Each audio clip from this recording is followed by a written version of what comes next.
arrivée à l'école de Yenkao se situe au mois d'octobre 1971. C'est la deuxième école où j'ai été affecté parce que je venais du Sénégal oriental. Bon, j'ai appris qu'en 1951, l'école de Yenkao comptait seulement 2 classes, dirigées par un monsieur Manet, un directeur dynamique que je n'ai pas connu, mais j'ai connu ses enfants. On m'a parlé aussi de son passage à l'école de Yenkao. L'évolution, depuis depuis mon arrivée peut-être, nous avons trouvé l'école à 6 classes et avec Malindoy, nous sommes parvenus à la montée jusqu'à 12 classes. Bon, avec les moyens du bord. Qu'est-ce que moi j'appelle les moyens du bord? C'est les moyens de la population de Yen, qui a participé activement à augmenter le nombre de salles de classe. Parce que chemin faisant, j'ai parlé de l'effectif au début, il n'était pas très important, mais après, il a commencé vraiment à s'amplifier. De 35 élèves par classe, par exemple, on est passé à 50, 60 élèves. Je crois être passé de 44 élèves à 70. Il faut le rappeler, pratiquement tous les enfants de la localité, pratiquement de Yenigej Andita, devaient venir suivre les cours ici à l'école de Yenikao, parce qu'à cette époque-là, il n'y avait que 2 écoles élémentaires dans la communauté rurale de Yen, l'école de Nyangal et l'école de Yenikao. Mais c'est l'école de Yenikao qui polarisait beaucoup plus d'élèves. Voilà. École élémentaire de Yenikao, nous savons que une école élémentaire quand je suis arrivé à l'école de Yenkao, j'ai trouvé une école modeste quand même. Elle comptait en ce moment, en 1971, octobre 1971, elle comptait 6 classes. Donc, un cycle, disons, complet, du CI au CM2. C'était en ce moment des effectifs simples, pas comme ce que nous voyons actuellement dans les écoles. C'était une école où il faisait bon vivre parce que l'effectif n'était pas aussi important qu'il l'est aujourd'hui. Parce que je me rappelle, à l'époque,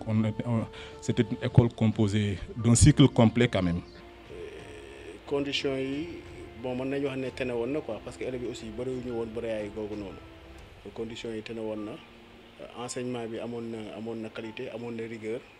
parce que jamono yoy wuute nak jamono yoy bo daawul jang sa leçon maître bi li war ci yow dana ko def pour nga jang sa leçon waaw donc wuute nak jamono bi nga xamantene bi peut-être mën nañu wax né élèves yi amatuñu ben kersa ci sen enseignement bi sen enseignant primaire yi quoi mais ñun biñu fa nekké wax deug yalla qualité amone na bien vrai que moyens demul won nonu mais qualité amone na enseignant yu baax a baax. J'ai trouvé bon, disons, une équipe dynamique en 1971 avec le directeur que moi j'ai trouvé ici, Feu Malik Ndoye, fin pédagogue qui nous a accueillis favorablement, un accueil encourageant. À cette époque, bien n'était pas comme actuellement. Hein. Bon, pourquoi je dis cela? L'accueil à Yen, l'accueil humain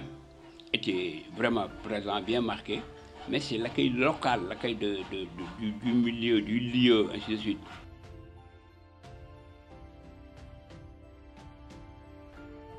Période bu jafe la woon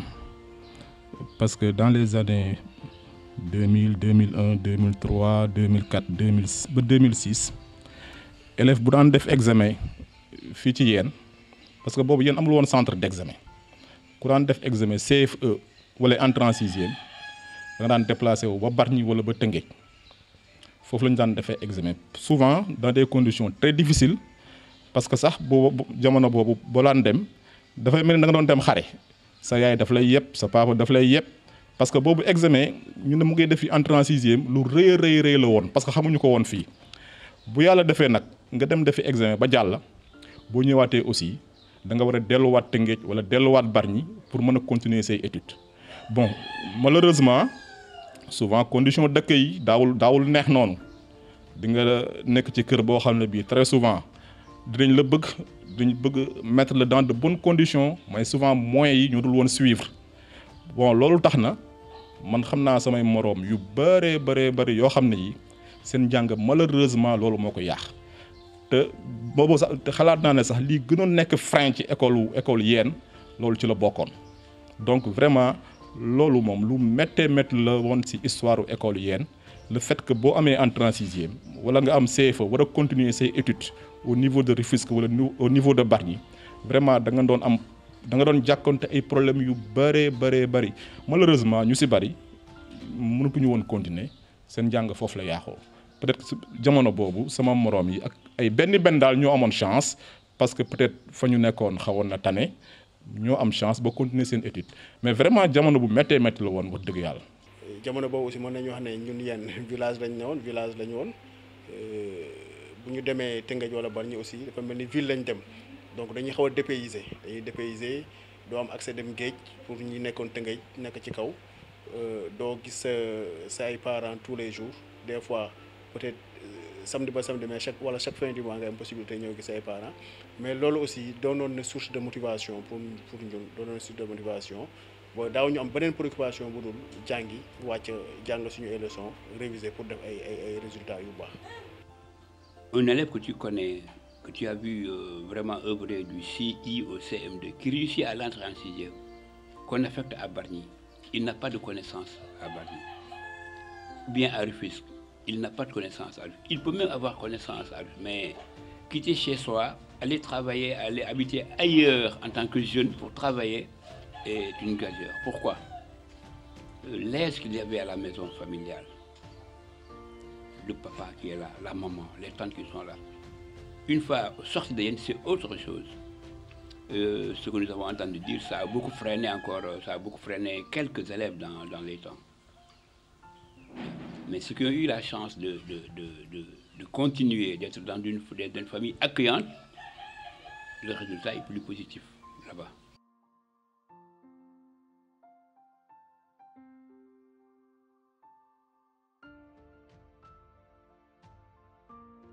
xam nga xale bi nga xam ne dafa am 13 ans wala 14 ans mu war a génn cercle familial war a dem continuer ay études moo gën a metti ki nga xam ne dafa am dem ba am 18 ans wala 20 ans soog di génn kër papaam donc bii day fekk yow bi ngay génn xaw nga mature mais ba xale bu ndaw nga bu fekkee ne yow mature nga nag peut-être que lu bari di nga ko mën a muñ mais ni nga koy mën a muñee xale ba amoon 13 ans wala 14 ans wala génn cercle familial am doonu ko woon mën a muñ moo tax ni ma la ko waxee sànq dafa peut-être que le terme est un peu mais dafa bari woon ñoo xam ne vraiment seen njàng loolu moo ko yàq mais quand même comme tu le dis ba léegi am na seetlu nañu école yi yokku na yéen daanaka localité boo dem am na école de ce fait étudiants yi aussi ñu ngi gën a yokku vraiment chaque année da ngay gis na yéen li fi am say étudiants dañuy gën a yokk léegi nag étudiants yi bu ñu gënee yokk effectivement boo demee Dakar wala si yeneen université yi dinañ am problème mu accueil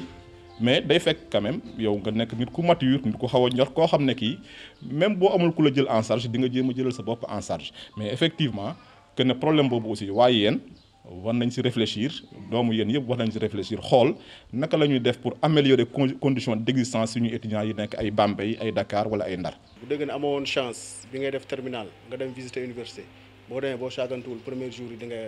di nga bàyyi parce que li ñu xamoon mooy lycée nga ñëw adressé wu wax ak surveillant bi sa surveillant classe wala surveillant général mais université boo fay door a dem jamono boobu pratiquement doom ko waxal affiche daal ngay waxal affiche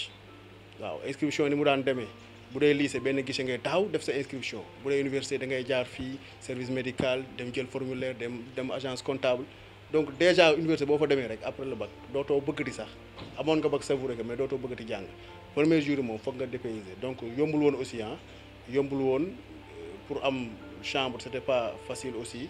jafe woon na jamono boobu aussi ay appartement comme ni ngeen koy amee lii amuñu woon loolu mais quand même on s'organisait ba ñi doon am ay chambre doon nañ fexe bokkante ak ñeneen ñi chambre yooyu quoi.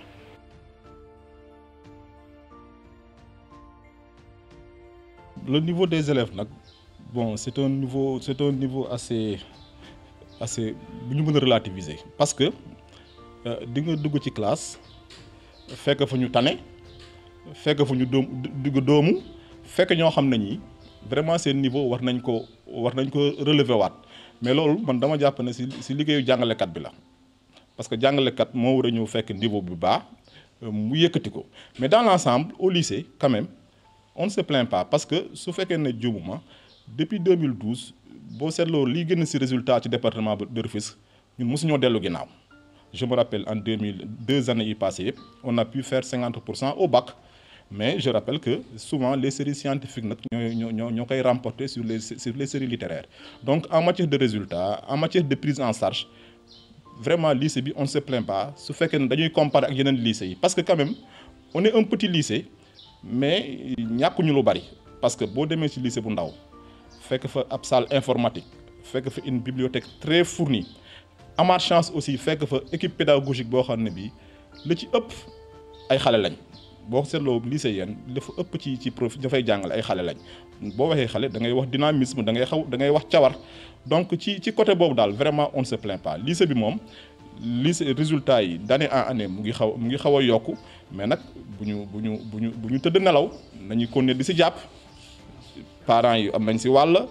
Autorités municipales yi am nañ ci wàll mais élèves yi aussi am nañ ci part de responsabilité yéen it waa ASET yéen a ngi ciy béy seen waar boobu ba léegi ñu ngi seetlu yéen a ngi ñëw lycée dañuy jox ay intrants dañuy jox ay livres di def ay cours de renforcement mais loolu yëpp yéen a ngi béy seen waar mais ñeneen aussi noonu lañ war a béy seen waar ci lycée bi. Ce que moi je leur lance comme message c'est je pense même qu'ils le font. L'hébergement seul ne suffit pas. Il y a aussi l'encadrement scolaire qui doit suivre. Parce que je sais que l'ASER organisait ici des cours de vacances pour les élèves de tout âge, hein, de l'école primaire au moyen et même jusqu'au supérieur, jusqu'à l'entrée supérieure, jusqu'à l'université. J'ai eu à assister à certains cours donnés par ces élèves-là et ça vraiment je le magnifie. La première année où un collège a été implanté ici, disons la deuxième année, les élèves admis le nombre d'élèves admis a augmenté. Donc c'est un plus. C'est un plus. Bon, je rends hommage à Papa Mediane Seck, l'un des promoteurs de l'installation du premier collège, qui nous a accompagnés, mon association et moi, la CERAD, pour qu'on puisse avoir au moins, comme il disait, 2 classes du collège. Dieu a entendu sa prière et l'a exaucé. De par ses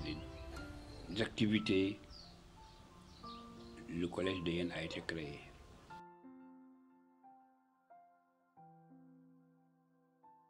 Bon, il y a toujours quelque chose à améliorer dans les écoles. Il y a toujours quelque chose à améliorer dans les écoles. Mais reconnaissons aussi qu'il y a eu des efforts qui ont été faits. Bon, actuellement, je suis pas loin de l'école, mais je suis à la retraite. Mais j'entends les doléances des enseignants. Ils auraient préféré qu'il y ait plus de classes. Donc, pour accueillir les élèves qui sont à l'école. Ils auraient préféré aussi qu'il y ait, disons, plus d'équipements au niveau de certaines écoles. Mais vous savez, c'est les doléances de toutes les écoles du Sénégal. War nañu fexe yokk local yi yokk classe yi mu xam autorité yi la war nañ ci dugal seen loxo bu ñu mënee fexe wut ay partenaires yokk classe yi ñi nga xamante ne aussi yàlla am na lu mu leen dénk ci wàllu amam aussi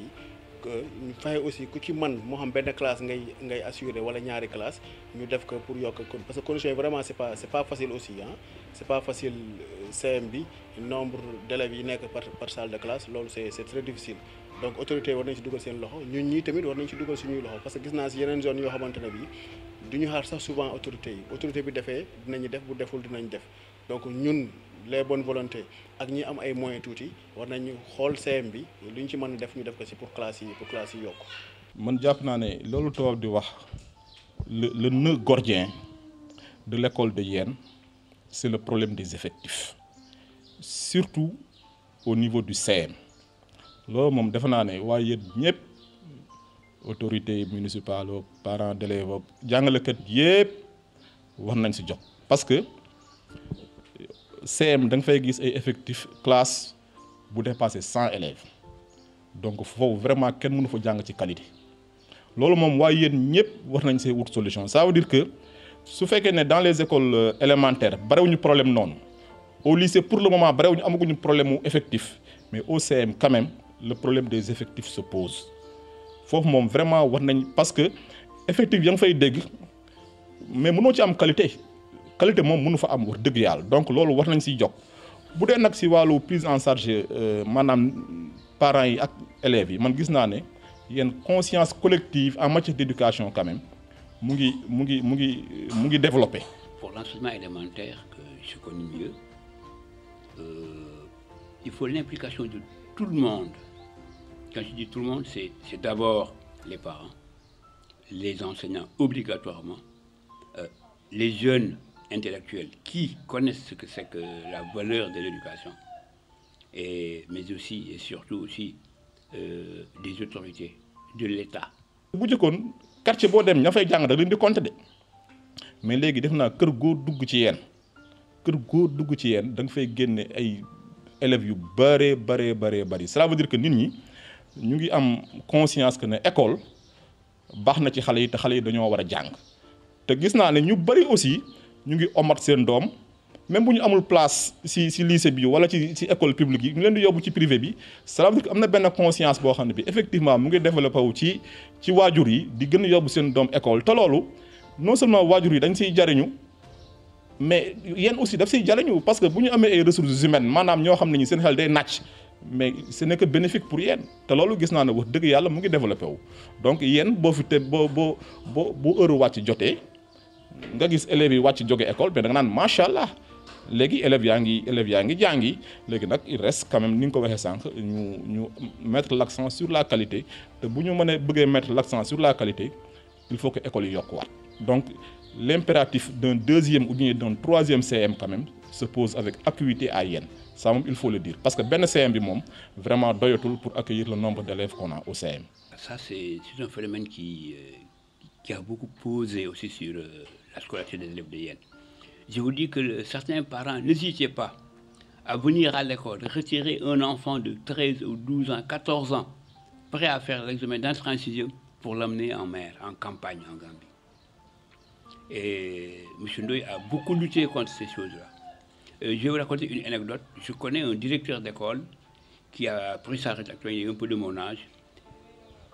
que son papa ou bien son oncle avait retiré de l'école pour l'emmener en campagne en Gambie. Le directeur de son école a lutté pied ferme jusqu'à menacer le parent de cet élève-là. S'il ne revient pas d'ici les examens, tu iras en prison. C'est ainsi qu'il a dit. Et cet élève est revenu à l'école, a fait son examen d'entrée en sixième, a réussi. Il est retraité en Casamance comme directeur d'école.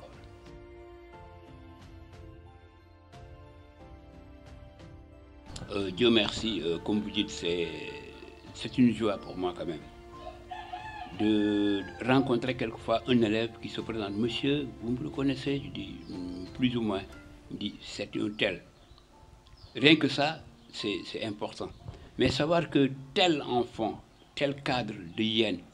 est passé entre mes mains une ou deux fois, 2 années durant, ou 3 années, 4 années, mais c'est vraiment marquant. C'est vraiment marquant. Si je n'avais pas peur de citer des noms et d'en oublier d'autres, j'aurais essayé.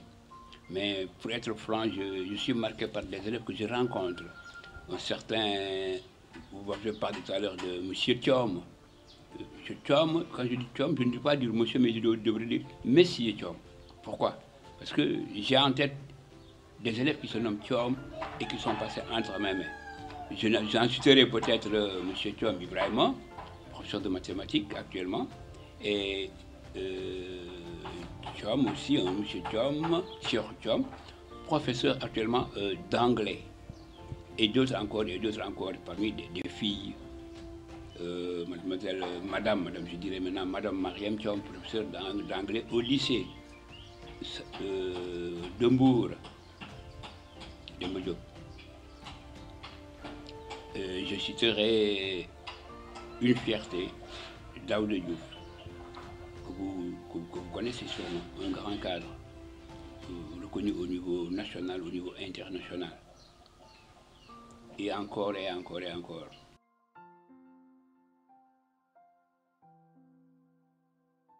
waaw ARD association des élèves ressortissants de Dialaw bi ñu taxawaloon en 99 amoon na bu jiitu woon boobu boo xamante ne suñu ay grands frères élèves ñoom ñoo ko taxawaloon avant ñun mais souvent dañ doon constater que association xaalis daf ko daan yàq bu ñu amee xaalis tuuti rek ñu ne xaalis bi jaar na fii dugg na fii dafa daan tas mais ñun bu ñu ñëwee en 99 boobu ñun ñi fi gënoon féete mag ñu nag ñoom Sadou Dieng Boubacar Diouf Mamadou Sow El Hadj mu dëkkoon tubaab te mu décédé ñun ñi gënoon féete mag daal bi ñu ñëwee dañ ne ak ay Ousga Ibrahima Faye Ibra Diagne dañ ne bu ñu taxawalee association bi dañuy fexe ba xaalis bi du jiitu dañ daan wax ne nañ minimiser l'aspect financier favoriser les relations humaines donc ci kaw loolu bi ñu ko taxawalee l'association des élèves ressortissants de Dialaw ñu taxawal ko boobu ñu ngi Tëngéej amoon na aussi ñu newoon Bargny jamono boobu ñoom Ousmane Yu ak ñoom Ibrahima Faye ñoom amit amoon nañ benn cellule foofu noonu mais benn rek lañ ko defoon à la fin bu doon ARD ñu organiser wu pour jéem a def genre caisse de solidarité boo xamante ne bii duñ la lebal lu bëri mais boo amee soxla ñu jox la paas 1500 wala 2000 nga dem yéen rek la ko ñëwaat delloo mais daaw ñu daal bëgg a denc xaalis si biir association bi lépp lu ñu daan am daal document lañ ko daan jënde ay livres lépp ay livres lañ ko daan jënde waaw noonu la ñu organisé woon ARD boobu noonu si lañ créé woon les T-débats parce que ku ne xam ne ne association élèves solidarité ci la bokk mais aussi préparé wu en leadership préparé wu wax ci mbooloo wax ci public donc ci lañ créé woon chaque lundi ñu dem benn village def T-débat daf ñu doon permettre ñun ñi nga xamante bokkuñu fi ñu dëkk ñuy gën a demalante di xamalante chaque lundi ñu dem benn village pendant les grandes vacances def fa T-débat animé def ay thèmes comme ça ñu fa lañ jàngee daal wax ci mbooloo. ARD bi ñu ko taxawalee noonu en 99 boobu ñun ñi gënoon nekk mag ñu doon def première 2 ans après dañoo am bac donc il fallait ñu bouger bi ñu bouger ñu dem université pour bañ aussi yàq association bi ñëw université dañoo organiser wu mais créé ñu benn structure dem nañ fa 2000 2001 2002 pratiquement ba 2003 ñu ne il faut que ñu organiser wu c'est vrai que ñu ARD lañ bokk mais étudiants la ñu léegi nañ organiser wu def benn structure bu ndaw si lañ créé mouvement des étudiants de Yène Dialaw mouvement des étudiants de Yène Dialaw gars yi na ma saawaay comme yaa teewoon ARD bi léegi njëkkal teewaat bi rek ma teewaat ko nekkaat le président donc mayit boobu noonu moom lañ dem ba en 2006 ñu boole ko mu doon AZED association des élèves et étudiants de Dialaw donc mayit bi lañ boole ak ARD pour mu doon AZED donc li ñu constaté aussi mooy que mayit boobu bu ñu nekkee université jamono boobu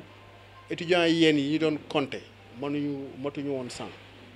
donc bëriwuñu woon matuñu woon 100 de ce fait que organisation bi yomboon na doon nañ fexe di organiser wu di jàppalante comme bëriwuñu woon aussi doon na am aussi ñu doon jàppale aussi ci études yi waaw par rapport ak léegi moom def nañu constat que ne étudiants yi macha allah wax dëgg yàlla moom yéen moom léegi kenn du wax ne ñàkk na ay intellectuels wala ñàkk na ay étudiants loolu moom kenn du ko wax quoi ma daan faral di wax sax si bi ñu defee assemblée générale en septembre 2000 souvent gars yi dañu doon wax bilan bi c'est bien les 2 ans ma ne leen man day su ma daan am lu ma neex ma toog ba 10 ans après 12 ans après association bi di dunda toujours donc 12 ans après ñu gis ne association élèves yi wala association élèves ak étudiants yi mu ngi dunda ba léegi donc pour man loolu mooy bilan mooy ressources humaines yi quoi loolu mooy bilan donc tey bu ñu jógee 99 ba 2000 macha allah 21 ans association bi di dunda donc wax dëgg yàlla dañuy am sentiment de satisfaction que ne am na liggéey boo xamante ne bi defoon nañ ko ñi toppoon suñu ginnaaw bi ñu ñëwee mooy ñoom Ibrahima Faye ñoom Ibrahima Diagne gën nañu dëgëral liggéey boobu noonu donc ba tey jii nii ngeen ñëw di continuer kii bi structure bi gis nañ ne structure bu mag la association bu mag la wax dëgg yàlla moom satisfaction daal lañ ci am. da ngay wax association des élèves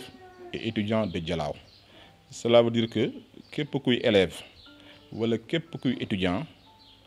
war nga ñëw bokk ci ASED nag très souvent ni ma koy waxee parfois am na ñoo xam ne ñi duñu xam njariñam tant que dugguñu ci biir mais très souvent ñi nga xam ne dañuy am bac dem université di wut fu ñu dëkk bu ñu gisee waa ASED ni leen di toppatoowee ak effort yi ñuy def pour utal leen fu ñu dëkk ils se rendront compte que effectivement ASED am na njariñ te man it directement dund naa ak ñoom je me rappelle bi ma nekkee censeur ci lycée bi ay activités yu bëree bari dinañu indil ay documents dinañu def ay cours de renforcement dinañ jàppale xale yi ci fànn yëpp si wàllu pédagogie ci wàllu encadrement dinañ jàppale xale yi bu baax a baax a baax donc ASET pour man yéen sax seen métier seen wàll mooy ni ngeen ko gën a béyee mooy da ngeen war a di gën a def communication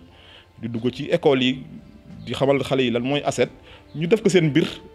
mu bañ a mel ni rek yëfu benn groupe la mais ñëpp xam ne ñoom ñoo ko moom kii si ñëw tey ak kii si ñu nekk démb ñoo si yem donc ñëpp dugg ci ASET parce que ASET man gis naa ne am na njëriñ. D'abord, d'après mes informations, je commençais par un message de félicitations.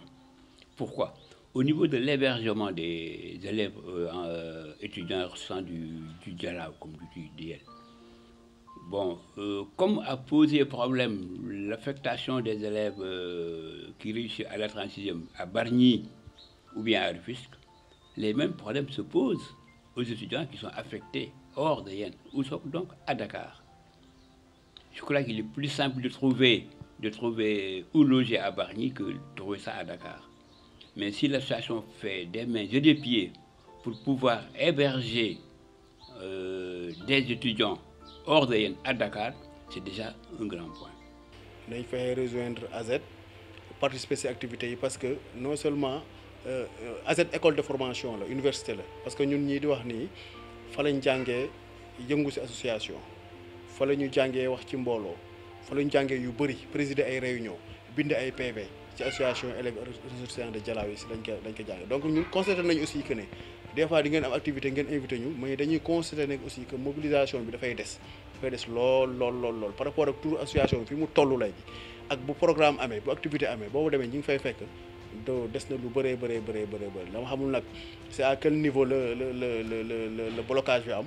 Mais loolu moom maa ngi lancé élèves ak étudiants yi que ne nañ fexe daal ñu ñëw bokk ci ASET bi xam ne daal affaire bi mbir mi seen biir la te école de formation la donc du université rek wala école rek ngay jàngee am na leneen loo xamante ne bi kenn du ko jàngee école kenn du ko jàngee université donc si mouvement associatif la dañ ko mën a jàngee te ku la ëppal lu muy fréquenter mouvement associatif